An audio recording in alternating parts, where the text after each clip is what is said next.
Hello, everybody, and welcome to Miro Tech Talks. My name is Dima. I'm Global Events Manager and Employer Brand Team in Miro. Welcome to the Miro Tech Talks. And while we are waiting for more people as well, I'll tell you a bit more about Miro Tech Talks. Miro Tech Talks, it's an initiative that we started a few years ago internally to share, learn with the community. Started as internal meetings to get people together, share knowledge, practice presentation skills. Also 2 years ago, we started to make it external, invite guests and bring more people together. Today, we are doing I think, second edition. We will have today 4 presenters and focusing on QA, tackling software testing challenges. And I'm happy to pass the mic to Sanjay.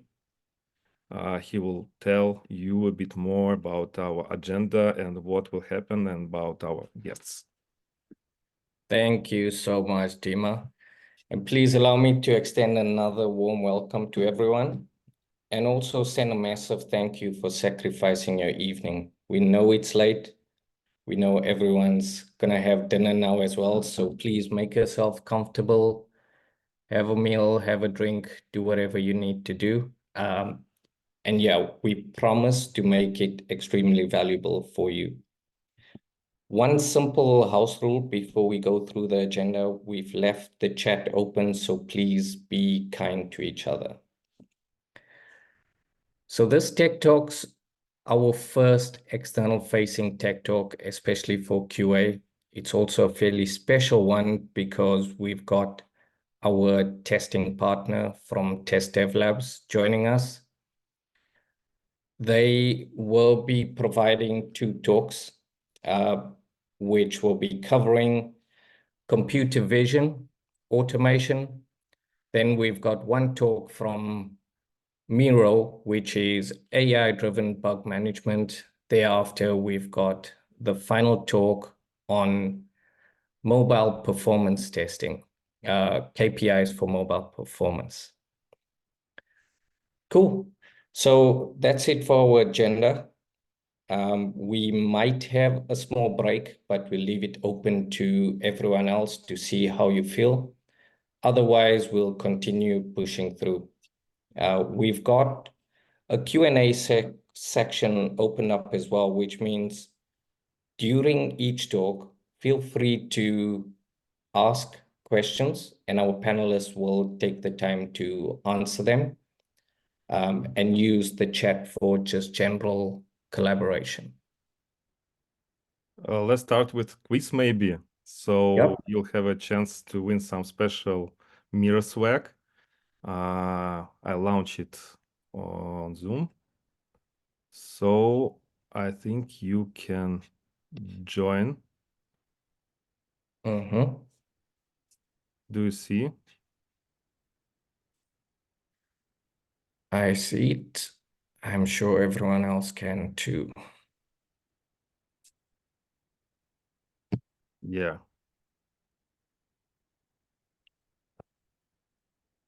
Join our quiz.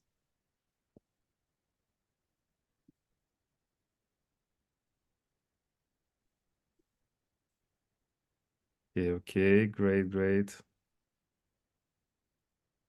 Are we getting answers coming through? Yeah, when I landed. Nice. Just to remind everyone, the swag, we're gonna make an attempt to post it to whoever wins. Correct, Dima? Yeah, we'll definitely send. And Miro swag is very cool. So, yeah. And quite limited as well. I know it took me 1 year to get my new starter swag. And I'm wearing it every day.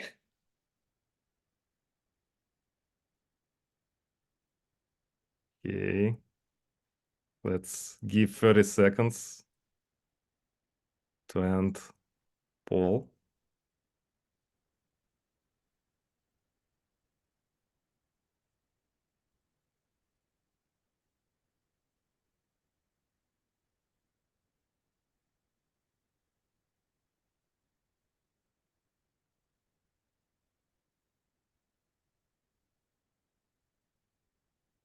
Okay. And 4, 3, 2, 1, go. So, sharing results with you. So, the first question was, what year was the first iPhone released? It was 2007. 36% of people said this. Second question was, what was the original name of Google before it was changed to Google?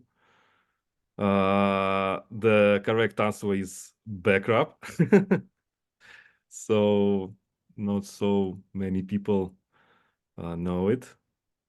Then it was what mechanism was used in the most recent DDoS attack in Switzerland. And correct answer was smart toothbrushes. It was the favorite questions provided by Sanjay, to be honest. So also some people knew about that. And the last question was the simple one, as I can see, JavaScript. The right answer to which popular program language is also known as the language of the verb. So thank you so much. We will check the answers, and then we'll find out who won in this quiz and reach out to present the Miro swag. Okay, let's move forward. Thank you so much, Dima. I think we're gonna rapidly move into the talks because we know we have limited time as well. So first up, we have a talk by a speaker I actually know very little about. However, some say while he isn't architecting testing solutions, he travels the world wrestling crocodiles.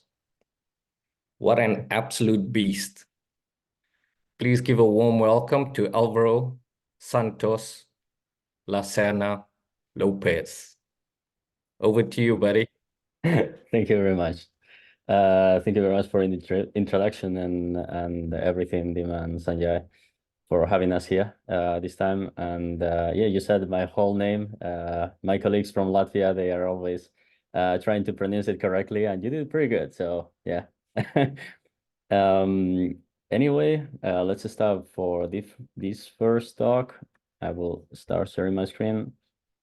And yes, here we are. I hope everything is fine. You can see my screen and we can start for it. So hello, everyone. I'm Alvaro and I'm a technical director at TestDevLab.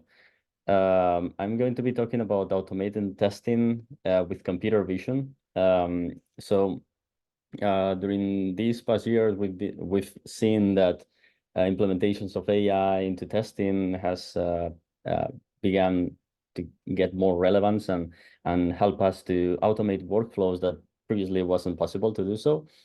And well, I'm going to navigate why computer vision is a very useful tool in some cases, and why and when do we use it not only internally, but also like for plenty of different projects. First of all, there are examples of applications that they don't have element IDs, and anyone that has done any automation has found this problem, the lack of locators or lack of consistency on locators. Like one day this locator has this ID, next day the developers released a new version, it changes, all the automation doesn't work, and we are sad because all the pipelines say that the application is not working. And this is one of those occasions where computer vision can help on reliability of the test suites run on the automation pipelines. The other part is that on automation, UI automation, we normally rely on the HTML, but we are not really asserting whether the UI representation of the code is done correctly. So this can be related to accessibility, but in general, it's just does it look the way that it was supposed to look? And that's another part why computer vision can help make the automation more meaningful on the testing side. And there are some applications, and this is one of them that I'm going to be demonstrating during this talk, that all the elements are graphically generated. There are no elements. Everything is generated on the go, and so it is pretty much impossible to automate it with frameworks like Selenium or Playwright or things like that. Then the computer vision tool that we have, or computer vision framework that we have developed, is able to recognize elements within like very short period of time. So it doesn't make really a difference on the regular automation or using computer vision.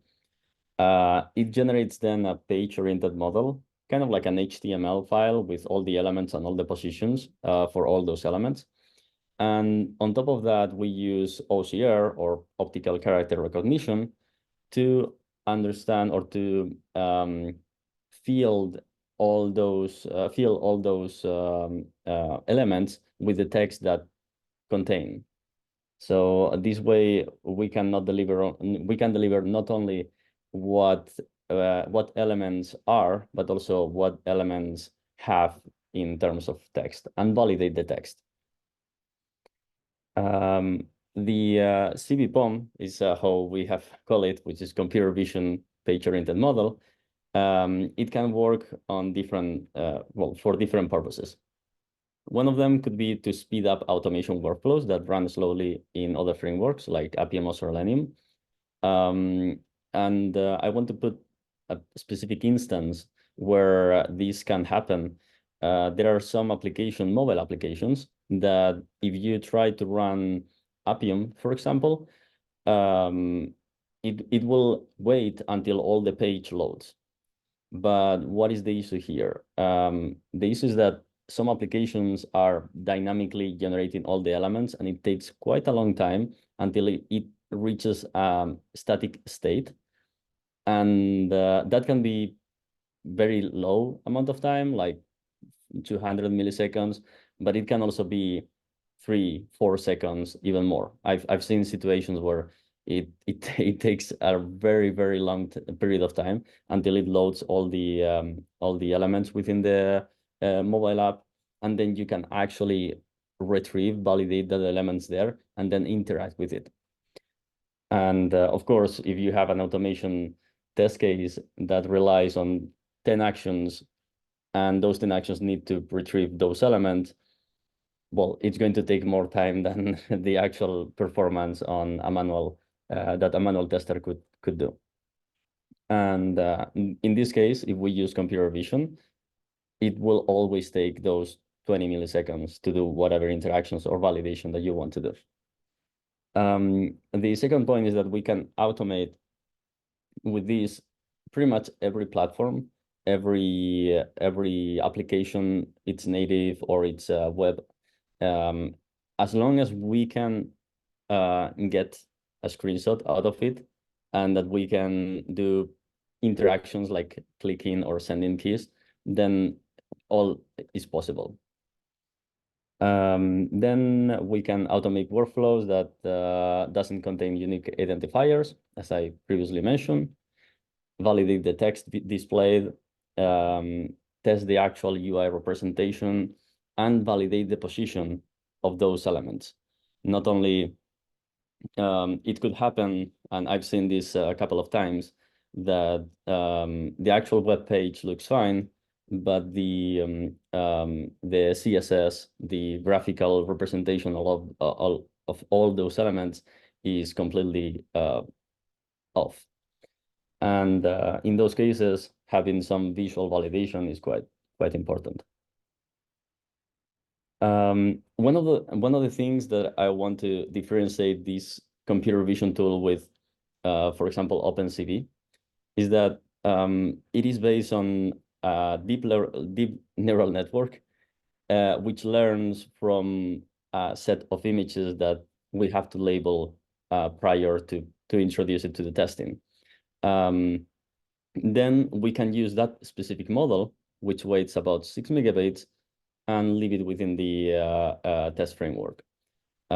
So what I want to say is that we don't need to put all the images in the framework to be able to run it, to be able to identify elements and to interact with the page. We only need that specific model that will be able to identify every single element that we have trained it for.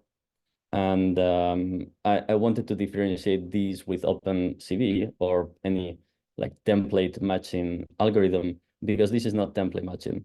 It's not looking to find a match between the image login and one that we have saved. No, in this case, we have trained it to identify where is the login button, which is different in concept. And the other powerful thing is that the training takes very little amount of information. It's already a pre-trained model that is able to understand a lot of things about real life, and then using training on top of that, we can, with 10, 20 images, be able to identify almost perfectly that a button or a specific element is there. And okay, so how does CVPOM work? CVPOM works is by itself written in Python. And then, of course, we need adapters so to use this framework and use it together with commonly known tools like Selenium, Appium, or like operating system level commands, or other frameworks that you might like better, like Playwright or Cypress. Then these adapters, which we are also developing in-house, are used together with the computer vision CVPOM, which allows to get the coordinates of all the elements and then interact with them with the adapter. And finally, we can do assertions, like the element is displayed, the element is displayed in this specific position, like top left corner, and give us a little bit more information about how the app is behaving. Also, of course, not every single framework is written in Python. And even though I would love to, because I really like Python, but for those people that work with Ruby, Java, JavaScript, or any other language, we have this REST API support, so that if you want to use the computer vision tool, you can create a call, API call, with the image data in base64, and then it will return the page-oriented model, like kind of like a JSON file with all the elements, positions, and whatnot.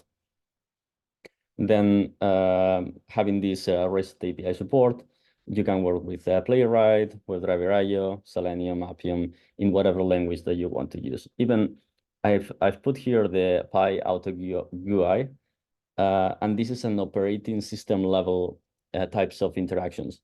You can directly use computer vision POM, retrieve an image of your whole computer, and use operating system level interactions to actually automate native apps. Or even I had this experiment where I automated Google Chrome without using Selenium, which is something really nice to do in those cases that, for example, you want to make a call, automate a call in, let's say, Google. But if you use Selenium, then Google will understand that you are a bot, and it will run a CAPTCHA. And how do you solve that? Well, you automate the whole operating system, and then you can actually automate that workflow.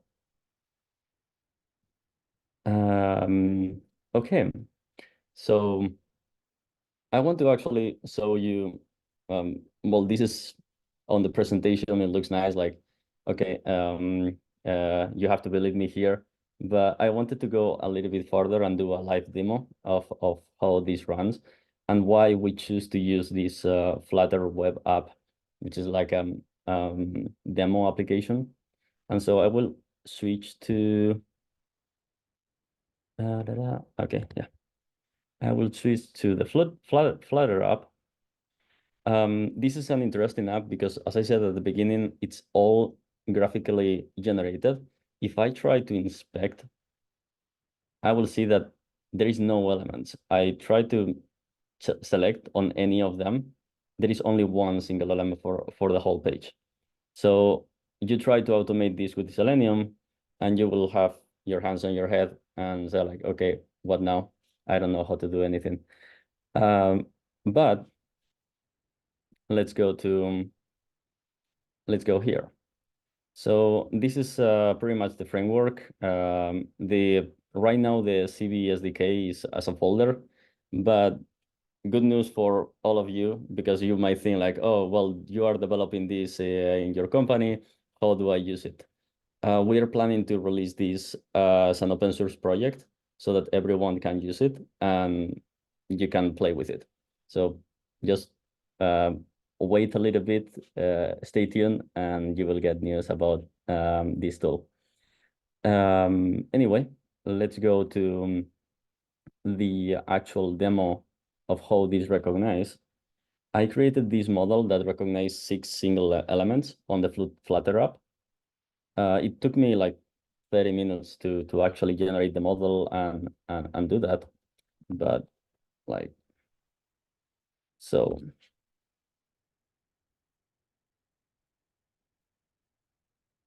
if I run this, it will open the web page. It will start the driver. And yeah, so this is the first recognition that has done. But of course, I want to see here. So these are the 3 elements. Well, the first 3 elements that it recognizes. Then there are other 3 that is once you click rally. And you can see that it has recognized the 3 of them with very high accuracy, like 0.97, 1.00, 1.0. That's like pretty much maximum. But if I like scroll like one side or maybe like this side, and you think like, maybe now it won't recognize like this element or those. Well, you can see that it actually recognizes this element still and these other 2 as well. So it still does it. And if I resize it, if I go like this, and I recognize it again, here we have still recognize it with pretty high accuracy.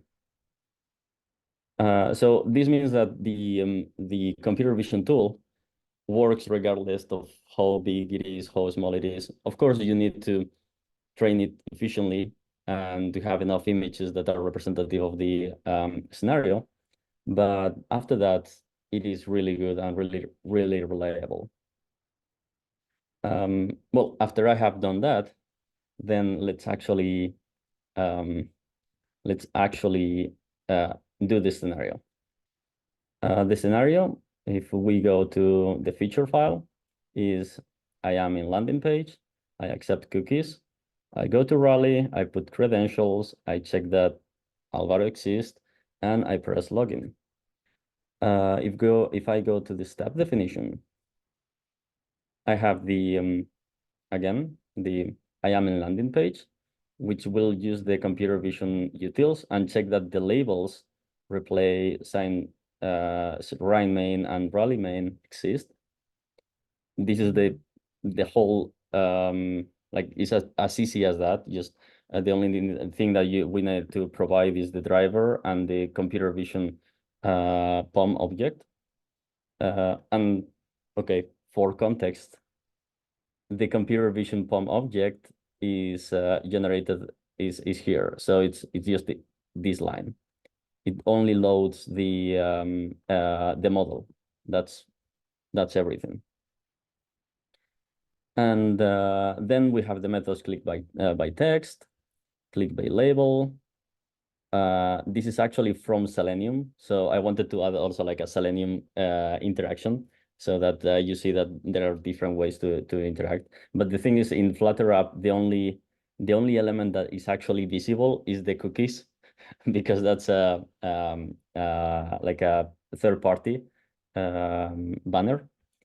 And then we have the click by label, write text, and that's pretty much it. So let's actually run the case. I go to the README file. So this is easy. I play and opens.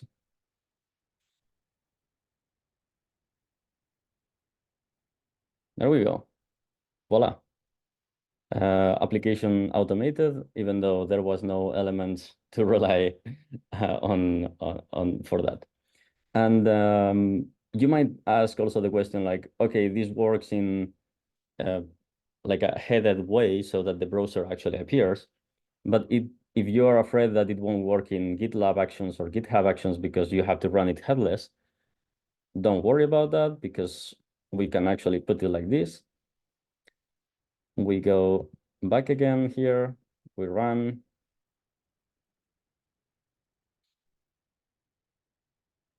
Now there is no browser here, but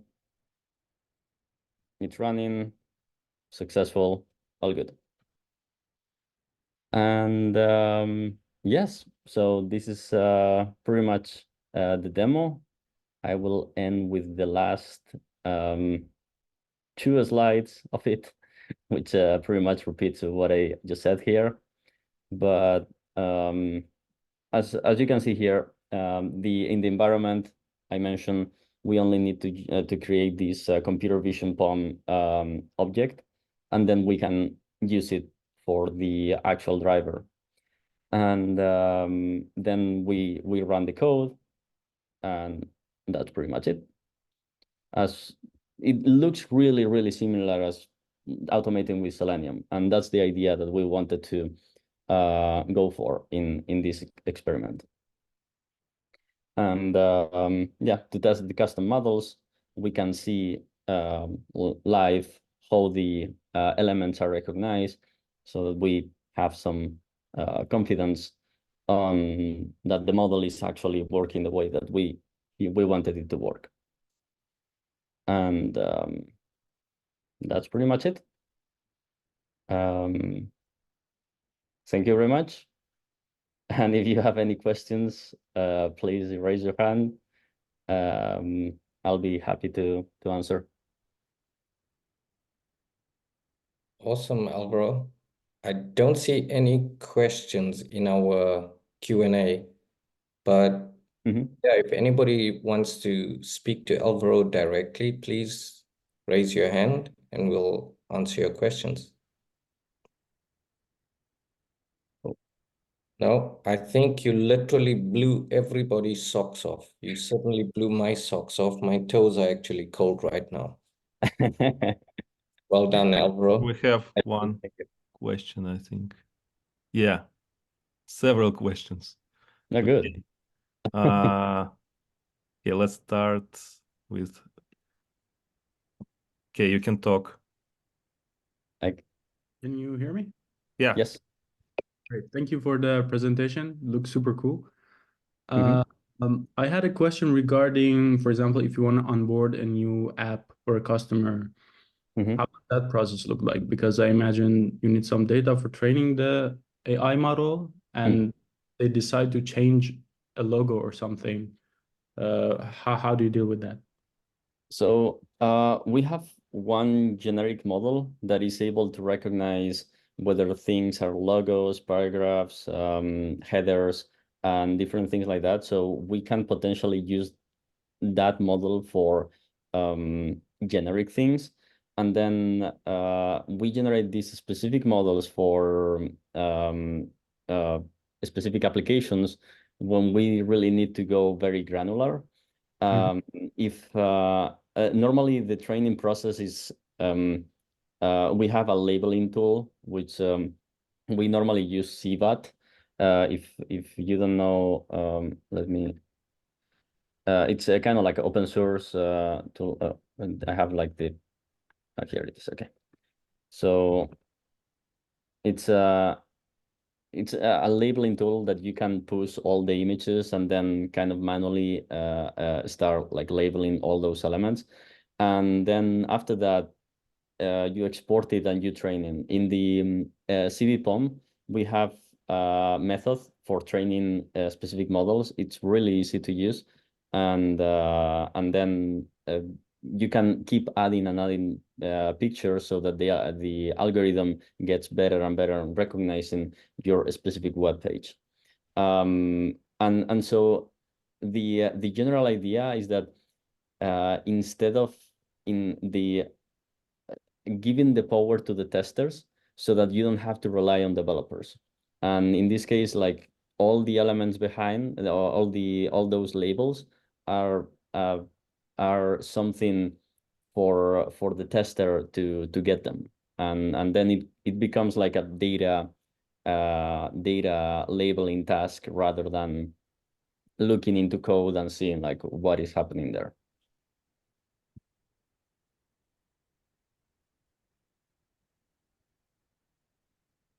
Okay. So did you answer already? Yeah. Hopefully. Yeah. Okay, we have another question. Mm-hmm. You can talk. Hello. Can you hear me? Yeah. Yes. Okay, cool. I have a question about labeling. So in this example, the things that you wanted to be, found were pretty well separated in between each other. So there were like big boxes next to each other. So can this model deal with, let's say, smaller pieces of information or images where you have like an outer image and then inner image and then maybe an inner image and things like this? Yeah, in general, if you can recognize it, then the tool will be able to recognize it. So it's but also you need to make sure that it's not like really context based. So it's not. Imagine that you see something for the first time. That's the way the algorithm sees it. So if you're relying on like previous context because you have seen something previously that leads you to think that that's something different, then no. But if you see something for the first time and you can recognize, okay, this is an individual button, this is an individual part that I want to recognize, then all good. Okay, thank you. Cool. We have one more question in the Q&A. Is the CV SDK or RAM app tool available to use, and is it free? So yeah, as I mentioned, this is going to be released under ELP v3 open source license, and we are aiming for March, April max to be released, and it will be in GitHub. You will be able to install it as a pip dependency, and all the documentation will be there. Also, we will have adapters, so these drivers for Selenium, for Appium, and Playwright. So at least like some major frameworks will be already out of the box supported. And then, yeah. Okay, we have one more question from You Can Talk.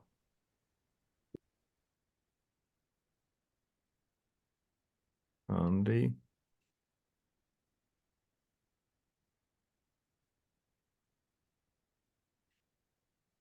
You can talk.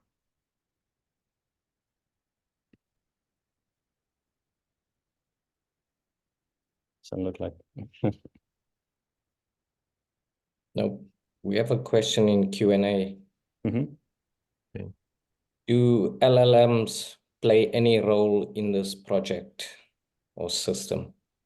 That's a Good question, but not because the answer is yes or no. Well, I mean, it's a no in this case, but it is true that internally we are working to use this computer vision tool and integrate it within a large language model so that we can generate full automation workflows with plain text. So the idea of, and that's why one of the reasons why we are releasing this as an open source is because we want to develop on top of that tool that you write, go to this application, click on, I don't know, reply, and log in with these credentials. And writing just like that, it will write all the code and it will do all the navigation by itself. And the cool part is that then after that, it will write that as Python code that you can later execute in whatever pipeline that you want. So it is a no in this case, but we are working on that. So. Cool. Thank you so much, Alvaro. Andre, do you want to ask your question? If not, feel free to add it to Q&A even a little bit later and we'll get to it. I think right now we can potentially move on. So thank you very much, Alvaro, for your talk. Just to remind everybody, we will try and share the material as well. So we'll package it up. We'll share contact details with the various speakers as well. So you'll potentially get the opportunity to collaborate further if you wish. Cool. So next up, we have our very own Masha and Angelica. Rumor has it that they were both on board the Mars rover and quit the space program soon after to find more interesting challenges. Who knows? I'm just grateful that we have these two brilliant and wonderful humans at Miro. Over to you guys, Masha. Thank you, Sanjay, for introduction. I will share the screen and start my presentation.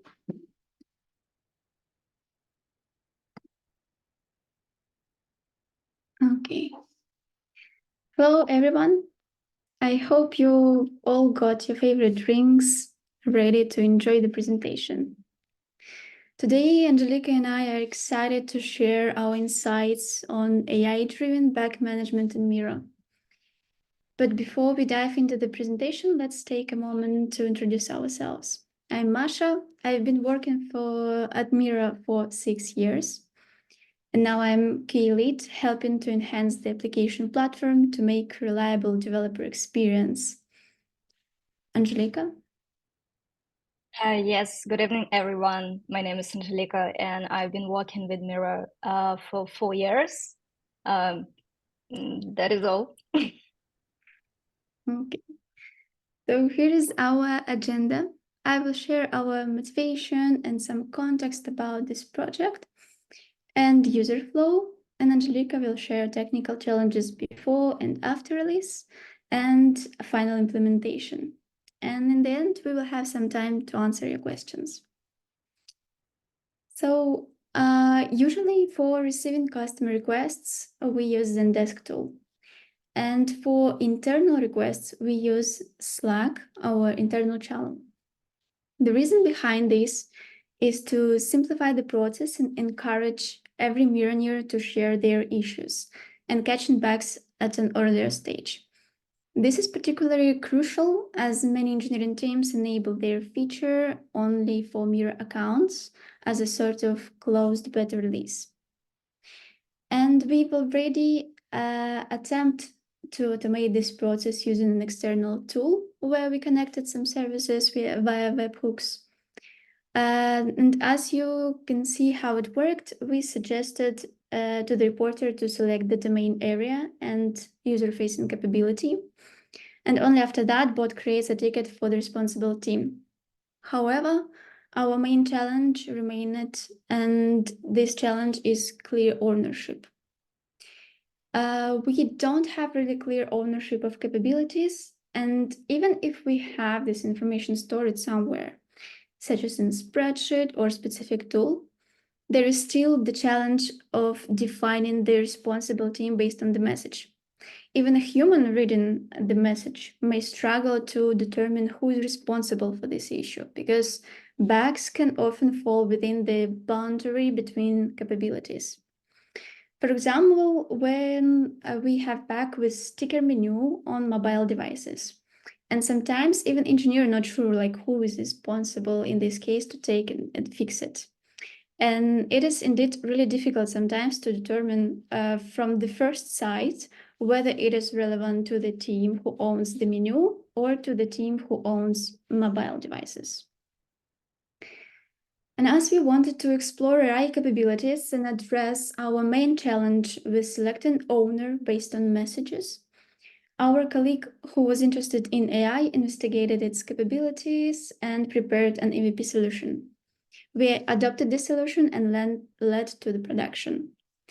Also, along with solving main challenges, we also wanted to improve the process by reducing amount of messages without answer and decrease manual steps. So let's take a look at the current flow.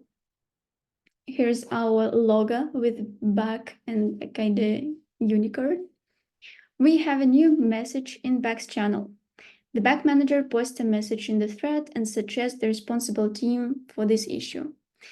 Automatically, within 2 minutes, without any action, the bot creates a ticket for the selected team from the dropdown. After the ticket is created, the bot deletes the previous message and with selected team and posts a new message mentioning the responsible team to take a look at the issue. And then once ticket is moved to done, bot shares that ticket was resolved along with a resolution. If reporter canceled request within this 2 minutes, then also bot delete the previous message and say that request was canceled. So the flow is really simple from user's perspective, but not so easy from technical side. And now I'm happy to hand over the mic to Angelica and she will share our challenges on the way to production and also what challenges we still have. Angelica. Thank you, Masha. So before we go to challenges, let me shortly share some basic informations. So how does AI literally works with text request, for example? User has a question, he wants to ask something, and his question is just a small part of the actual request. And request, in addition, has much more necessary information to send, and the request also needs to be in a very specific format. So OpenAI has specified formats for different types of requests, even for text. And OpenAI also has different models for different user requests. It has a bunch of base models for text and provides an opportunity to train a base model and train your already trained model in the environment of OpenAI platform.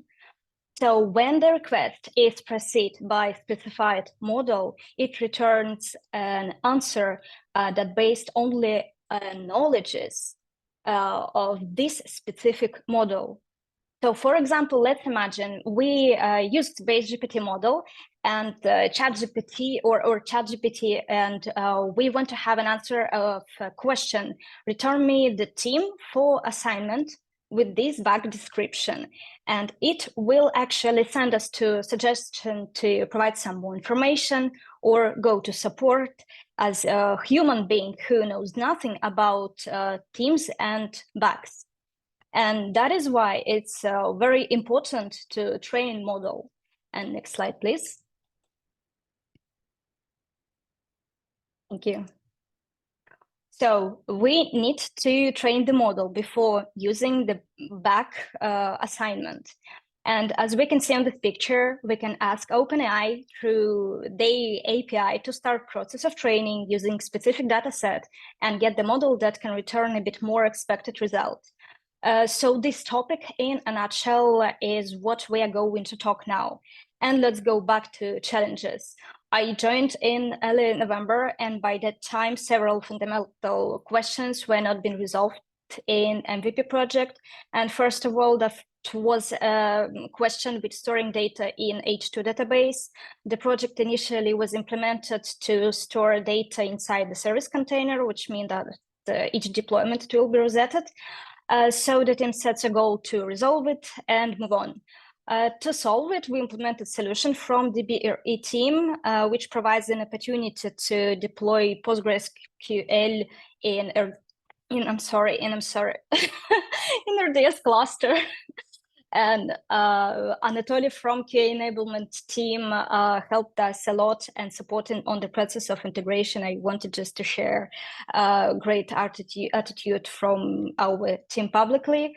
And when the issue with the database was resolved, we, with the feeling of more expected release, returned to solving the general problem of the project. And next slide, please. And these problems were consistent in the fact that from the first commit till the moment when team returned to hopes of getting the release closer, almost all important API of OpenAI were turned out to be outdated. And even our BACS model was that was trained on query-based model was outside of legitimate expiration date. I mean, query, of course, and it was marked as deprecated. And time and innovations played cruelly from against the back manager team, but the team did not give up. And on the next slide, you can see that problems were solved in a week of awareness at a huge level of adrenaline. To replace all outdated endpoints, we started to use recommended ones. GPT 3.5 Turbo 1106 was chosen to replace the outdated model, as it supported all new endpoints as well. Despite the fact that it all looks very simple and successful, there will be a lot of challenges ahead. But we didn't know that, and with the feeling of extinguished fire, we proceed to polish the project and fix minor issues, and believe that we are more or less ready to release. So we launched beta. We announced the start of testing in the QA channel, and as the most responsible QA engineer from facilitation tools team, Natasha, she joined to test and provided us with more than 10 samples of examples for training that responded to the components of her team. We educated a model with default parameters. So, and we were okay with that. Inside the back manager team, we had the research providing information that our fine-tune is perfectly ready. And I have to say that it was the first time when back manager team really used the second cycle of learning, which means retrain on the top of already trained model. And we've got the following picture. Next slide, please. The morning after models update, all the QA of company write us that our chatbot responded to facilitation tools team to all requests. And it seems that thanks to this wonderful example from Natasha, we discovered one of the most important problems of our project. What happened inside? Let's come back to our images with Genius Brain AI. We had very, very less variable, monotonous data set that usually expected. We used it to train the model, and behind the scenes, it was applied as a new, normal, informative data set. And as you can see, old knowledges of the previously trained model were overfitted by new monotonous knowledges. And you know, there is a fire again. We need to hotfix something. And on this time, nobody knows how. We Googled something, but it turns out that there are no examples of the same problem solution. A lot of manuals on YouTube can tell you how to set up an OpenAI API in your projects. Informational resources dedicated to AI can tell you how important it's to work with prompts, but no one asked about something close to this problem. I even asked ChatGPT, and it answers that trained model couldn't be trained in future, and we need to use base model again. So we were close to thinking that that was the end of our project, and our approach with AI and training is absolutely not suitable for chatbot purposes. And perhaps no one even uses like that, since nobody faced such problems.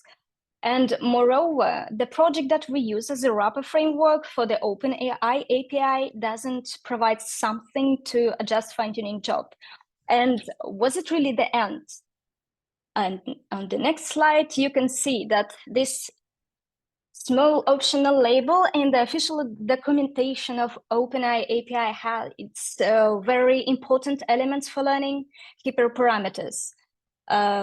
We extended methods of fine-tuning job for basic framework methods and started to train on the new way. And it's easy to imagine that every dataset actually without duplicators from previous datasets has different learning level and level of deterministic of data. That is why it's very important to validate hyperparameters every learning cycle. As in fact, during this educational period, we've got that the bigger sample we have, the more important it's for training. And I guess batch size should be fewer, and the bigger amount of epochs we should run. And the learning rate should not be high in the case to prevent re-education if it is not the most important training.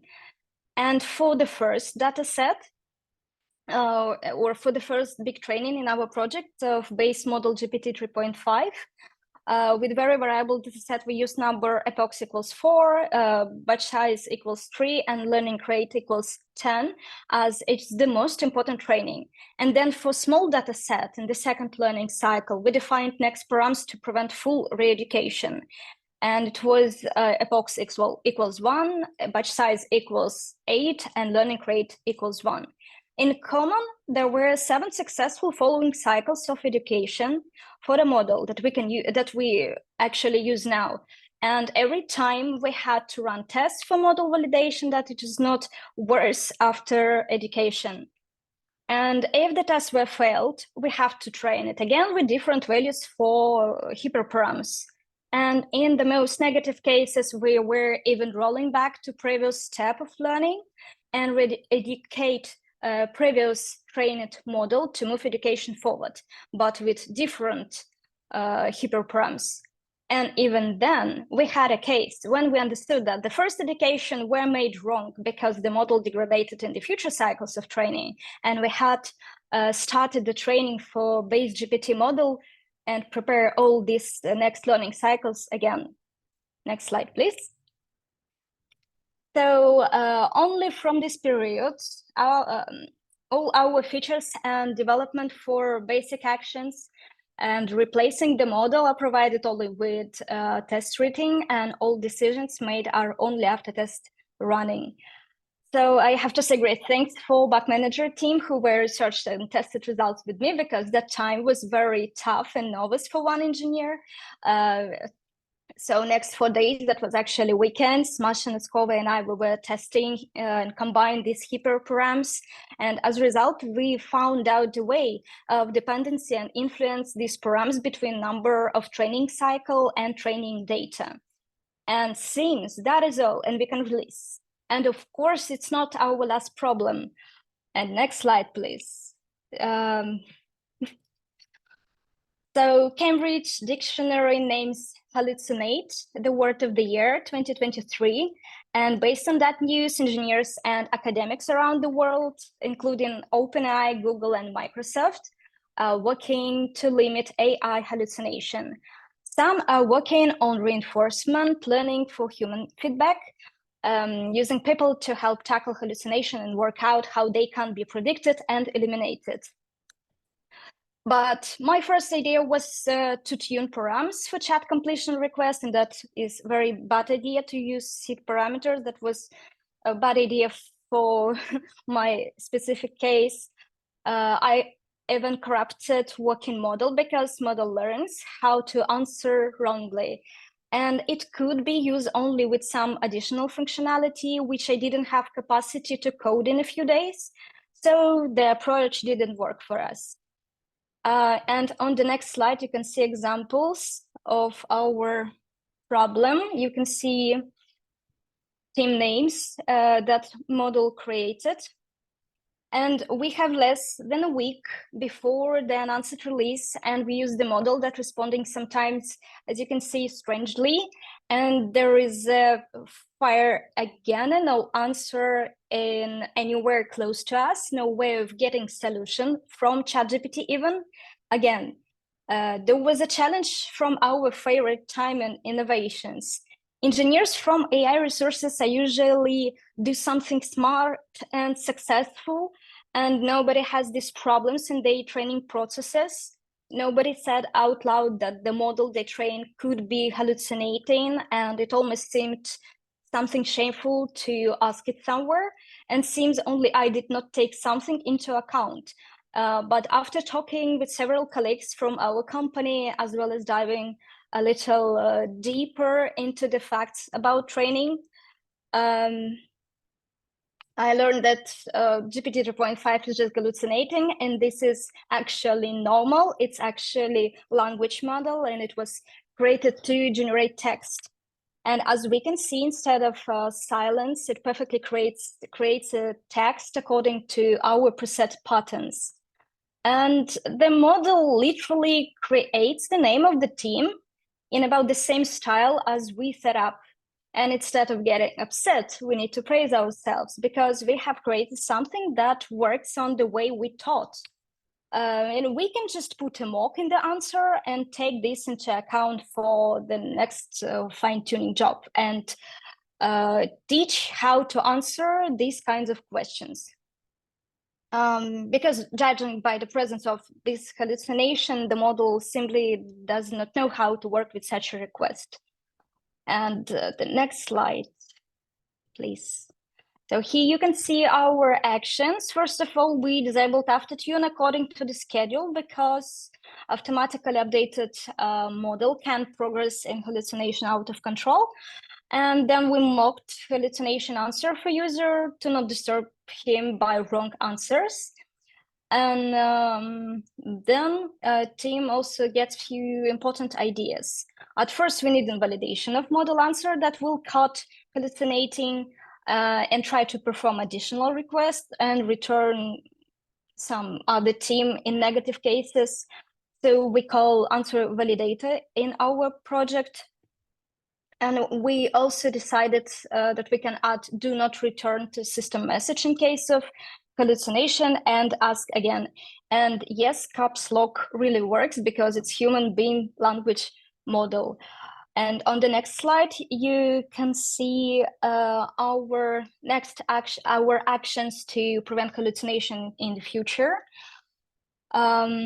And to prevent them in the next learning cycles, we decided to save them in specific table like prompts.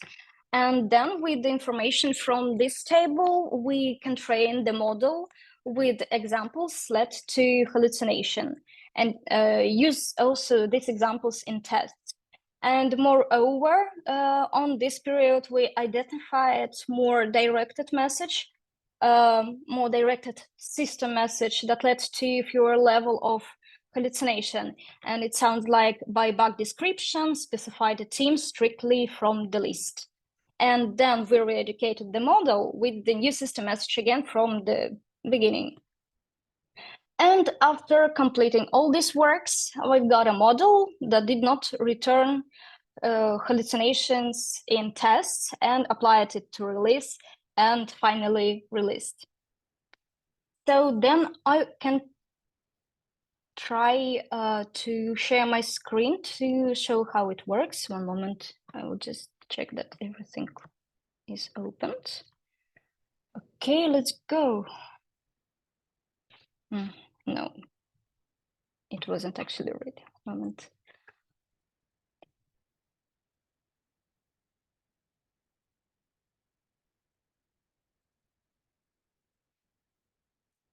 So that is the short schema how it works. let's write the message in our test channel. And now this text message will go and caught by event processor. It handles that type of events. Here we send the chat completion request, nothing very, very interesting. And then we're getting the completion from this request and send it to answer validator. And that class actually just check does this team exist in team list in teams list. If team exists, we just can use it and move back to event processor. If it doesn't, we change system message. We added this do not return to default message, and also we use this potentially hallucinating team and send request again. If it is still not really real team, we move forward and we again we send chat completion request, but a bit different team. In our case, to a bit different model. In our case, we use capability model. It's pure model that knows only something about components and teams. So, and we come back to event processor. So we have something to answer. We pass the message, and then we start we schedule few different timer tasks, depends on user actions, and place a record in Jira ticket table. And let's see, do we have something here? Oh. It will create ticket in 2 minutes, but let's do this faster. Yes, the record was placed to the table. So that was just small part of the code. It's just how our basic completion work. But here we can see connections with 2 tables in database. And regarding this Jira ticket table, next part of the code started to work. Once per 30 seconds, we send a request based on records in Jira tickets table. We send a request with all these tickets to Jira and ask their status. And if a ticket is closed, we post a message to dedicated channel and use this prompt to engine and fine tune in the future. So we post a message to dedicated thread here. Then we started to engine prompt. We use our class prompt tailor. It's just something that work with punctuation marks and keywords. Nothing very interesting. And we also use chat completion with changed system message. One moment. So that's the system message that instructs only to format completion. To make it clear for fine-tune. And we have 2 user messages, and we place them in preformat format as an array of messages. We place it to the prompts table, and on this step, you already know how this prompt table is fulfilled.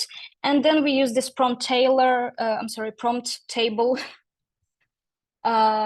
We use this content to prepare a JSON file, then we upload it to OpenAI site.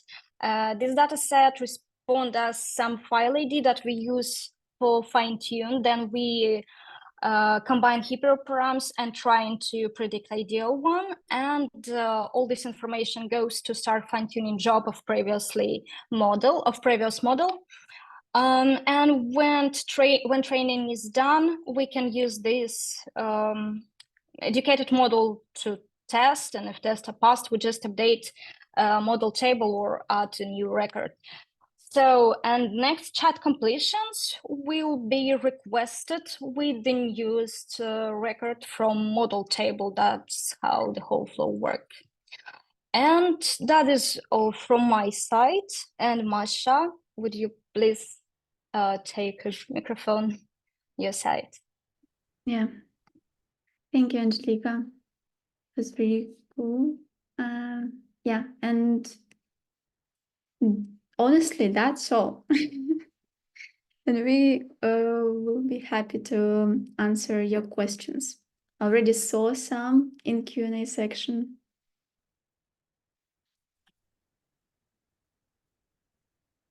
So I see, which problems did you face that you couldn't solve yet? And I think this is what we wanted to include in this presentation, but we didn't. Angelica, would you like to share? Maybe, yes, we can go to after-tune slide. One moment.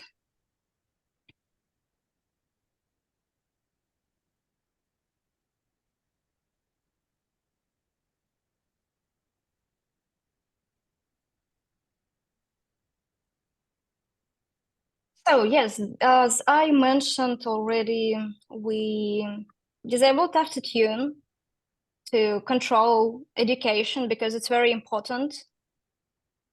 And actually the main role of AI and still its prerogative is self-learning, and Back Manager team, of course, wants to support this self-learning mode. So we still didn't code it. We had an idea how to after-tune, and I would like to share it with you. And perhaps we have some time to discuss it, or maybe you have some wonderful and brilliant idea how to do this. So let me quickly, and I will try to read it very, very fast as we don't have enough time. So we came up with an idea to organize the training cycle on the more organized way. And also we decided to take a bit more careful approach to the formation of prompts. And at the moment, our prompts, its message from the user and assigning team is formatted by a special prompt tailor. On this slide, you can see it on the left side. I already described how it works. And as an additional option for formatting, we also use AI with a system message that helps to format the text. So our actual idea a bit later to test both of these formatting methods, and based on the results of the test run, update the train model. And after several months of parallel training, we will decide which which of these methods is more effective and appropriate. So our team also found out the new approach for using data for training 70 against 30, where you can see 70 is a data set for learning, and 30 is the data set just for test.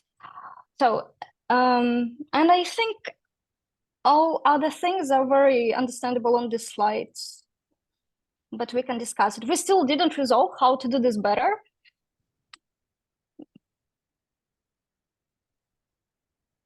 So yeah, I think I will share also in chat the link to this presentation, and you can share your ideas in this slide if you have some. And I would add that we also have one thing that still didn't solve yet. We tune our model on closed support requests or tickets. It means that if team handed over to another team capabilities or just was abandoned, we will tune our model only after we get some new data from closed support requests. And this is also we didn't solve yet.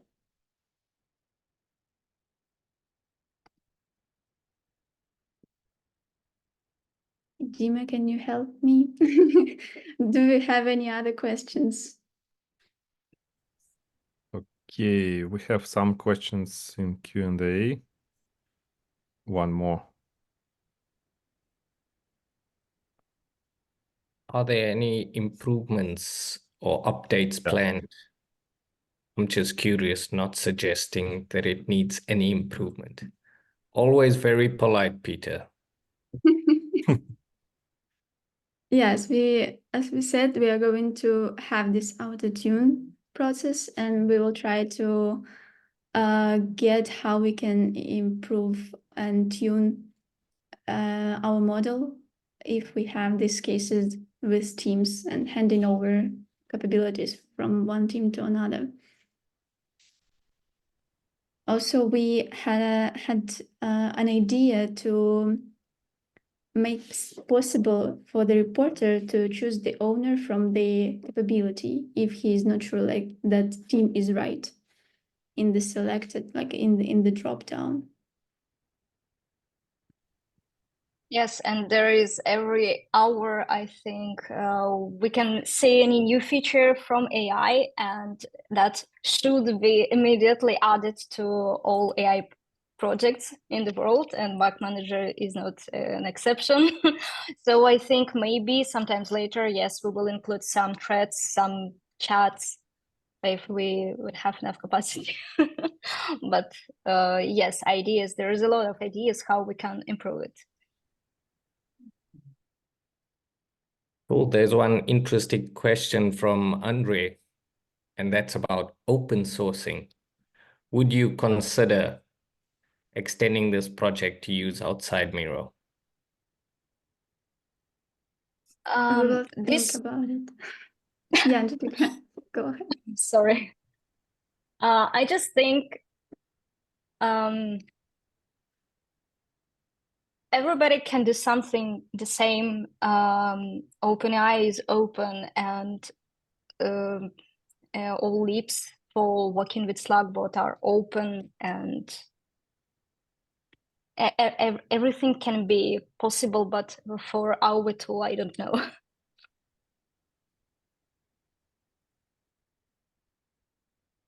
Cool. Okay. Thank you so much. Again, Thank you very much for your attention. Yeah. we're going to try and make these slides available to everyone. We'll package it up. You'll still get the opportunity to ask questions thereafter. So, Eva, how's your computer battery now? Good. Plug it in. Just a few minutes, if that's okay. Okay, cool. We can name our winners, by the way. Oh, yes, let's do that. Okay, All yours, Dima. go ahead. I think you gotta take it. I can't find your chat. Okay, I found. Okay, we have two winners. Sorry if I'm pronouncing wrong. Sindhu Ricarno Putra and Philip Pavlov. So congratulations to these guys.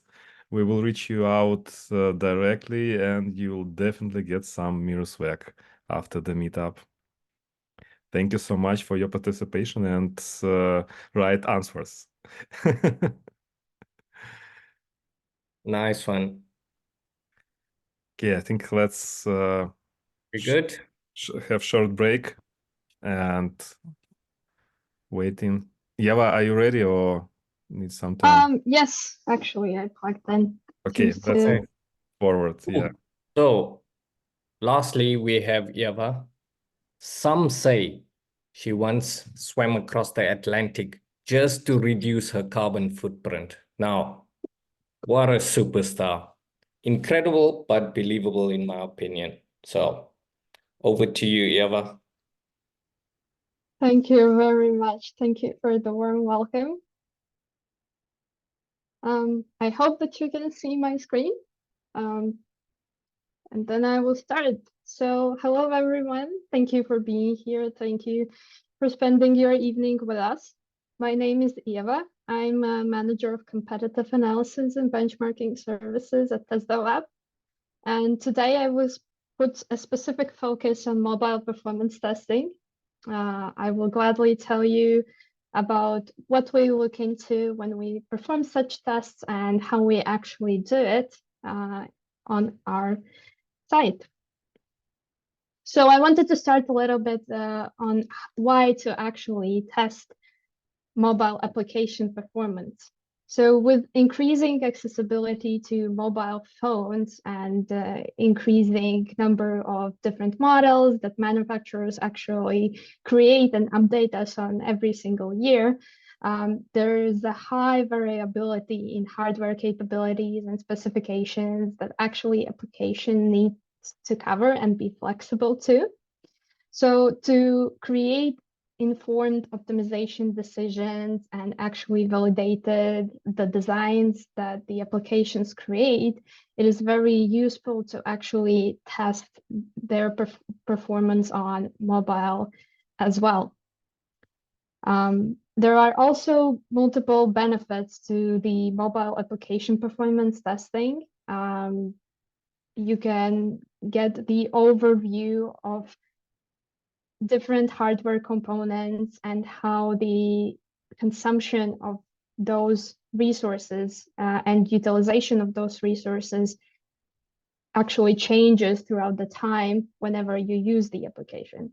So it's very interesting thing. But what we can actually test, so what we can expect when we perform such testing, we can look into objective metrics. So we usually, when we perform these tests, we look at the power usage, so battery usage. We also try to look into CPU usage, which usually we look into as a percentage of the CPU that is used as a resource. We also capture memory usage and network usage whenever we perform different test cases. So this gives a somewhat whole package of performance tests and gives us different insights on how actually the application performs on different types of mobile phones or mobile devices. However, whenever we perform these tests, we additionally try to encourage all kinds to actually consider different types of environments and scenarios to look into. For example, different types of application startups, either it's a clean startup or warm startup, meaning that with the clean or cold startup, we delete all of the information in the cache memory and start the application as a clean slate. With warm startup, it's just the opposite. So we leave it in and start the application like that. Also, we encourage to maybe try out different temperatures because hardware will perform differently, whether you are in a harsh cold condition or in the peak heat of summer. So there will be differences in how the actual hardware handles the operations of the application. We also try to look at the responsiveness and event timings just to see how long it takes to perform a specific action. It may not be as objective of a metric, but it gives key insights on how the operability and responsiveness and the flows of the application is actually perceived by the end user. So the next question would be, we know what to test, so how we can test it. And here you will hear maybe something that you know already, that there are two main approaches, right? So we have manual approach and we have automated approach.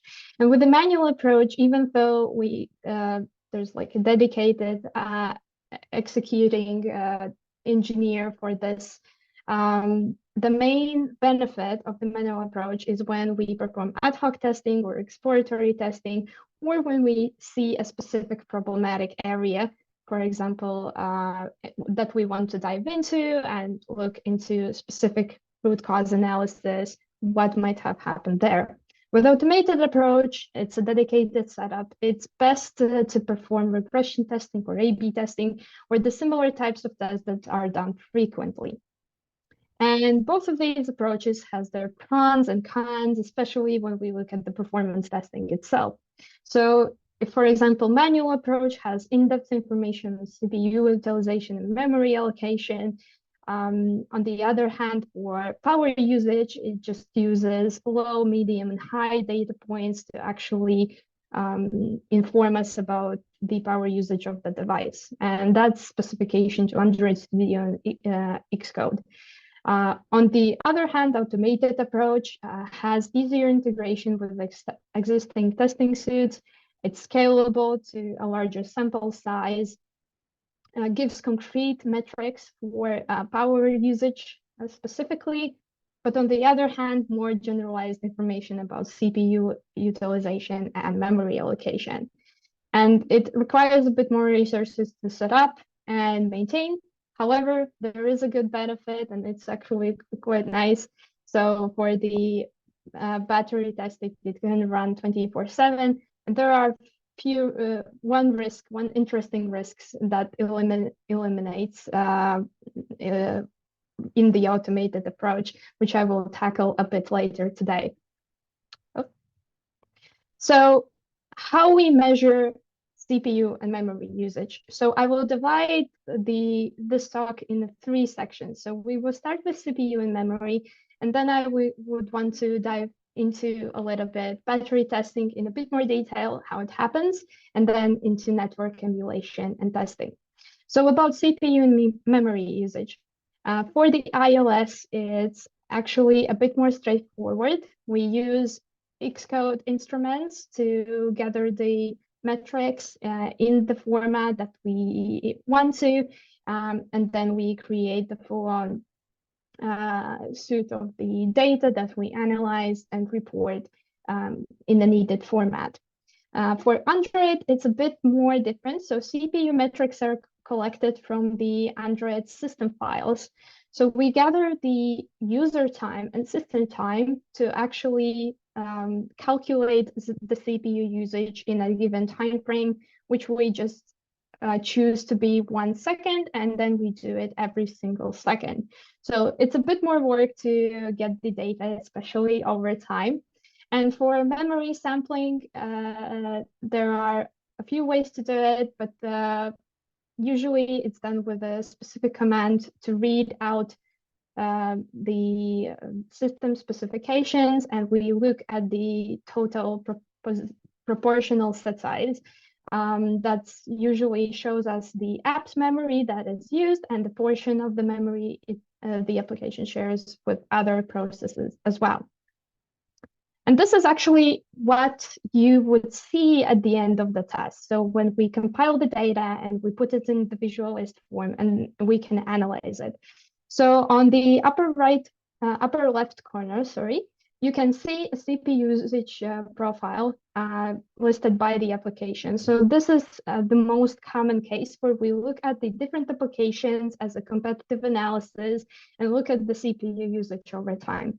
It allows us to see how the applications perform with the specific actions in mind and how they change over time. And it's a good showcase if there are any anomalies when the action actually happens.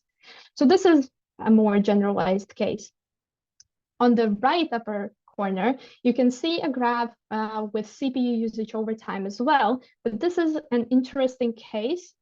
We would say an anomaly. So this is something we have seen in the idle test cases. So idle test cases when applications are just running in the background, nothing is used.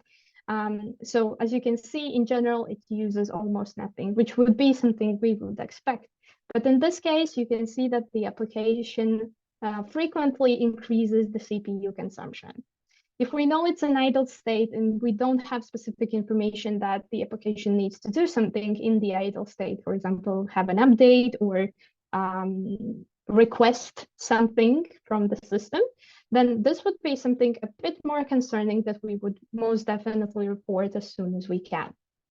On the downward left corner, you can see a memory usage over time, and it actually is visualized by the allocation from the overall system by the specific segments similar to Android Studio. So basically, we can see the system memory, how much of it is private, how much is for graphics, the code, the native, etc. So this helps us to visualize the specific usage segments. And on the downwards right corner, you can see memory usage over time. And this is actually quite interesting case. So this is the test that was run 20 minutes. And this is something that we try to see, which is sometimes a common issue. You observe how we see memory leaks. So basically the application just consumes and uses the memory from the device and doesn't release it over 20 minutes. So this is something concerning that usually we try to observe right away and also report it right away. As the next segment, let's talk about battery usage. So how we measure it. Basically, what we do is create a setup with the device, power monitor, computer that helps us to actually get the data, so capture the data, and also the router to run the overall test and also ensure network consumption if needed in parallel. However, to prepare the mobile device for such setup, as you can see on the right middle image, we remove the battery. So we remove the battery from the device. We connect it to the power monitor. And to run the tests, we do it with 3.85 volts to simulate a working battery. So basically, we run a battery simulation to ensure that we capture all the data needed.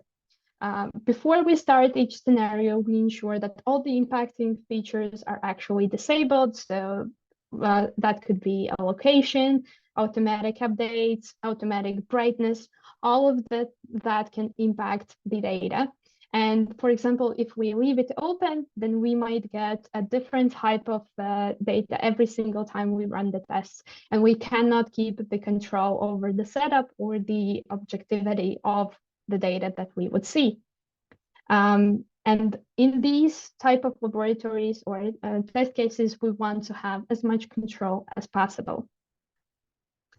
And this is something you would see after a battery test, right? So on the left graph, you can see the average usage per quarter. So we do the test on the application every quarter for the duration of 60 minutes. And this is a good showcase of what means optimization work. So if you see the data on the first quarter of 2019 and then the next 2 quarters, you can see that the consumption drastically decreases, which means that the vendor of the application actually did optimization works on the battery utilization. And afterwards, it stays similar, so it means that no works have been taken. So this helps usually clients to understand whether their optimization decisions have worked and just to validate their design. And on the right side, you can see a graph that actually represents just battery usage over time, in this case, 5 minutes for different scenarios. And the red one would be the baseline that we usually create to understand how other scenarios perform when the action is taken. And with the blue line, you could observe some type of action performed in the first half, whether it's opening the application or doing a specific action before putting it into the idle mode. And as the last one for today, I want to go through the network emulation and usage and how we do it and actually why we do it. So the network environment emulation is a big part of non-functional and performance testing that we do, especially when we want to assess the quality or responsiveness of the application in different conditions or even in different countries, because different countries have different available bandwidth for the usage and different conditions. Especially I guess the most difficult here in Latvia is that you are in the city, everything's fine, and then you move to the countryside and it's a bit more difficult to operate with your device just because the network quality is not the same. So network emulation can be actually created in 2 main ways. So we can do either the profiling of specific location or a specific event and actually record the network behavior in that location. For example, concert with 20,000 people or something similar, record the way the network behaves or consumption behaves and actually emulate it in our infrastructure. Or the second one is just we take the client's statistics and discuss what would be the best combination for this testing. So when we try to shape the network, there are multiple characteristics that we actually can modify. We can change the bandwidth, we can change the packet loss, round trip time, jitter, add disconnections. We can even create complex combinations and scenarios where we actually combine multiple of those or make the changes very sudden or quite frequent for longer periods of time or shorter periods of time. So we actually can shape the situation any way we would want to do so. And to ensure that, in the image below, you can observe our network infrastructure for the testing setups. So with the dedicated internet source and hypervisor with routers, we create individual access points for each setup. And this access point allows us to have full control of what is happening for the specific device or devices that are added to the access point. So we can actually ensure the controlled network emulation for one specific device by adjusting the network for the IP address, where we can actually do the modification for all the devices that are in the access point. So the opportunities are great here. And the best part is that we can repeat it every single time, and it's highly controllable from our side. So what we do, how we actually emulate the network, we use Linux traffic control as a main part, and also network emulator as addition to that. And it allows us to change different characteristics, bandwidth, delay, packet loss. And in general, we use TCP dump 2 on the router to capture these traces. Once we do that, we can use Wireshark tool, and we also use our own scripts to extract the data, and then we can do the deeper analysis. So, for example, RTP data, which would give us packet loss and stream information data. We can also look at the bandwidth usage distribution, protocol usage. We can filter out specific IP address to see one device usage, or try to capture multiple devices in one go. And then we visualize it and showcase it in an understandable way with our insights and deeper analysis of the data that we captured. And finally, I wanted to show you actually the network usage over time data, how it looks like. And actually, this is a bit more interesting scenario that I wanted to share with you. So this is the test case where we run the video call with transmission of audio and video data in the call. So what you see here is that every minute there is a change in the available bandwidth for the receiver device. So we start with 500 kbps, then we go to 250, then 200, and then we go up in a similar manner, and we change it every single minute. So what happened here, for the application 1, we would consider it as optimized. You can see that it changes quite quickly whenever the bandwidth is brought down, but it also tries to recover the consumption once the bandwidth goes up. This correlates with better quality because the application tries to take as much as possible from what is available to it. On the other hand, application 2 on the right side, you can see that after the lowest point of the available bandwidth, it only slowly recovers or doesn't even recover at all in terms of the consumption. This usually correlates with the lower quality whenever the consumption is lower. So if we took those two applications side by side, we would see lower video quality, most probably in the second part of the call. And we also most probably would observe slightly lower frame rate on the application too. And this was actually it from me. Thank you very much. Thank you for holding in. I know the last part is usually the hardest, but yeah, thank you very much for your attention, and I am open to your questions. I have a few colleagues here also, so if there is a highly technical question that you would want to ask, there might be people who could join into discussion as well. Awesome, thank you so much. Do we have anything coming through, Dima? Yes, we have a Q&A, one question you can see. Yes, we have a question from Anton. Anton, do you want to maybe ask your question directly?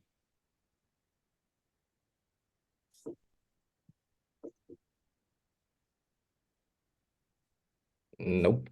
I'll ask the question. Okay. I'll ask the question for you. Are there any other factors that we can monitor that might correlate with battery usage For instance, heavy CPU usage often drains the battery quickly. Do you think it would be similar to automate this monitoring process rather than setting up something complex? Well, if I understood the question correctly, there are different factors that might correlate with the battery usage. That is why we usually want to cover all of the performance metrics I mentioned in the beginning, right? So if we gather the full package, for example, CPU, as you mentioned, memory usage and network usage as well, we often see correlations between all of those. So we analyze them as a whole package if we do so. Generally, automated solution might not provide human input in the analysis, but maybe one of my colleagues actually could answer a bit better for this. So there's a... Actually, I can probably add a bit of context for my question. Yeah. I found the way how Yes, to unmute please. myself. The idea that if you have a lot of complex environments, it is quite hard to maintain such kind of things.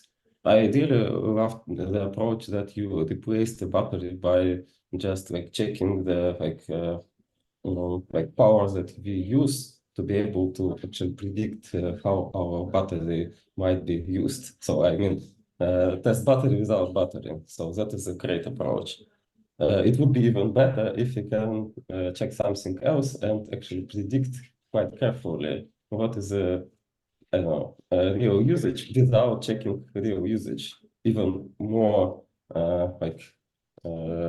simplified way, maybe more complex from math perspective, but much more, I don't know, repeatable, I would say, and accurate during the time. Maybe I can also like give an input in this answer. So Yeah, sure. The reason why we use the like directly connected to the battery is because it's not only CPU, it can be also if we're using video call applications, is the camera consumption, is the shutter speed, is the network consumption. Network, if you are in a very bad you are far away from the Wi-Fi or in a place where the network connection is not good, the antenna will try to catch different receivers and will consume much higher amount of battery. And that doesn't really correlate directly with the CPU consumption. So it is the whole amount of components within the mobile phone. And that's why we also like in TestDevLab, we have a lot of different devices, and we have tear apart a lot of devices to understand like how different phones, iOS, Samsungs, Androids and whatnot, how they behave within like different applications. And it is true that normally the iOS apps often behave better because the iOS applications are built exactly to work together with all the components within the phone, while for Android phones, there are just a bunch of providers, a bunch of like brands that they have a specific application built for the specific phone. The rest of them, they have to use generic SDKs to communicate with the different components, and that makes it much less efficient in terms of performance and battery consumption. So yes, you can try and measure all the different things individually and then kind of try to guess what is going to be the battery consumption, but this is the most reliable way of doing it. Okay, thank you so much. Actually, we are doing such like mobile tests using cloud vendors usually, and like we need to create our own farm to be able to use such approaches, and because of that I asked. But so thank you very much for the answer. Yeah, no problem. Thank you on that. Yeah, I maybe wanted to just add that we want to create as realistic approach as possible because that's something that is quite valuable. And by simulating the actual battery, it gives us also opportunity to look at that subjectively and perform on the device as the person would, and see those real user cases as well. Okay, we have one more question. Yeah, hi, I'm Raju. Hi. So, I mean, we currently use BrowserStack. It's a cloud vendor basically to run our mobile tests and everything. So they offer similar metrics to measure something about battery and CPU and memory utilization. So is this something you have compared with your setup? Like, did you even get a chance to check this?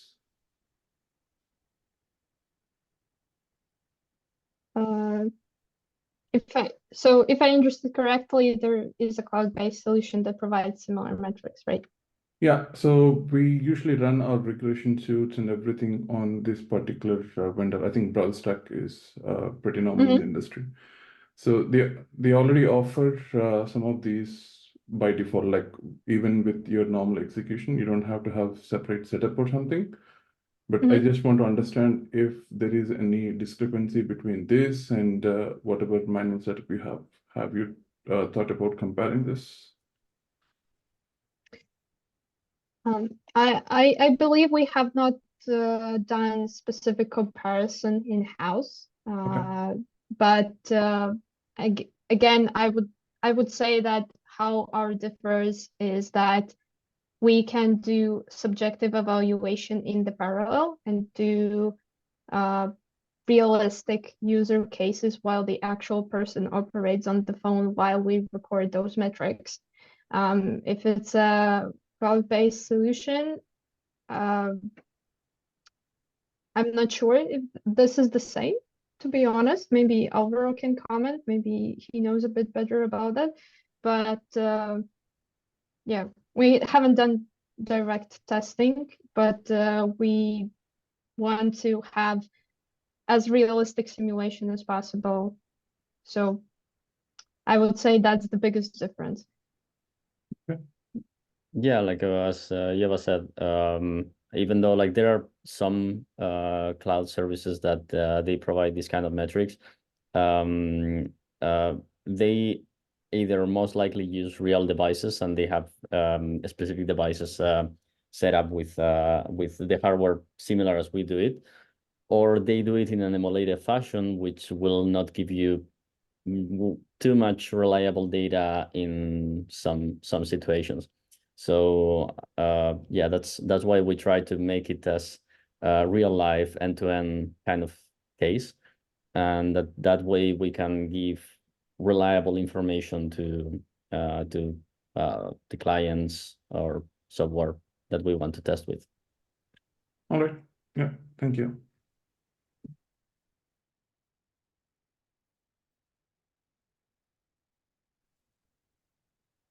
Cool. Doesn't look like we have any more questions. Dima, do you want to take over and do a conclusion? You can go ahead. Your turn.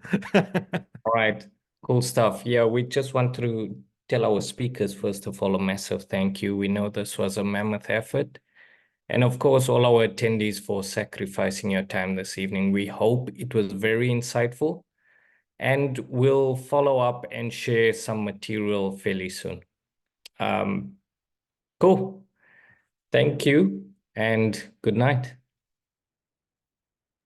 Thank you so much. See ya. Bye.